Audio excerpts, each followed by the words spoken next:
मैं जिस डॉक्टर संजय निषाद जी और निषाद पार्टी मुखिया को खतरों का खिलाड़ी समझता था, वो खिलाड़ी आज इस तरह का बेबस है, इस तरह का लाचार है कि जो भी आ रहा है उनको ढोल की तरह बजा करके चला जा रहा है। मैं निषाद पार्टी और निषाद समाज के सभी लोगों से ये पूछना चाहता हूं कि कौन होते हैं जयप्रकाश निषाद जी ये बोलने वाले कि इत्तेफाक था कि 2018 उपचुनाव में निषाद समाज डॉक्टर संजय निषाद को जिता दिया। अरे वहां पर निषाद समाज की 3.5 लाख से ऊपर की बाहुलता है और निषाद समाज का जब जमीर जागा तो अपने बेटे को 2018 उपचुनाव में जिता करके सांसद बना दिया। रही बात जो खुद एक्सीडेंटल राज्यसभा सांसद बन गए हैं, वो उनको इस तरह की बातें शोभा नहीं देती है। और डॉक्टर संजय निषाद को भी सचेत हो जाना चाहिए कि जिस हिसाब से भारतीय जनता पार्टी उनके सम्मान के साथ खिलवाड़ कर रही है, जिस हिसाब से मुकेश सहनी को बिहार में अजय निषाद जी उनके सम्मान के साथ खिलवाड़ कर रहे हैं, इन लोगों को तो किसी भी शर्त में भारतीय जनता पार्टी के साथ नहीं रहना चाहिए। मैं खिलाड़ी को सपोर्ट किया था, मैं एक ऐसे व्यक्तित्व का सपोर्ट किया था कि जो हमारे मुद्दों पे लड़े, किसी की गुलामी ना करे। आज डॉक्टर संजय निषाद से मैं ये पूछना चाहता हूं, डॉक्टर और भारतीय जनता पार्टी से ये पूछता हूं, आखिर में भारतीय जनता पार्टी डॉक्टर संजय निषाद के साथ इस तरह का खेला क्यों कर रही है?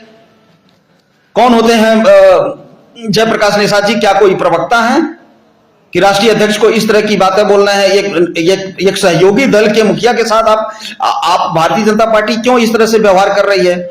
इसीलिए मैंने भारतीय जनता पार्टी छोड़ करके और सपा के तरफ गया, क्योंकि भारतीय जनता पार्टी एक तो हमारे मुद्दों को सॉल्व नहीं की, चाहे आरक्षण हो, चाहे मछुआरों का हक हो, चाहे अधिकार हो, किसी भी चीज पे काम नहीं किया। उसके बावजूद भी इस समाज का एक नेतृत्व पैदा हुआ है तो उसको चारों तरफ से सभी लोगों से बेइज्जत करा रही है। तो ये समझने वाले को समझना चाहिए कि महेंद्र निषाद एक डॉक्टर संजय निषाद का रणनीतिकार रहा है, तो सबसे अलग ले जाकर के डॉक्टर संजय निषाद को सफल कराने में मुख्य भूमिका निभाया। आज मैं क्यों छोड़ दिया डॉक्टर संजय निषाद को? इसीलिए छोड़ दिया कि आप परिस्थितियों के शिकार हो चुके हैं, आप समझ नहीं पा रहे हैं। आपकी पार्टी नहीं रहेगी, आपके लोग नहीं रहेंगे, आपके समाज का मुद्दा हल नहीं होगा तो कौन हमारा साथ देगा?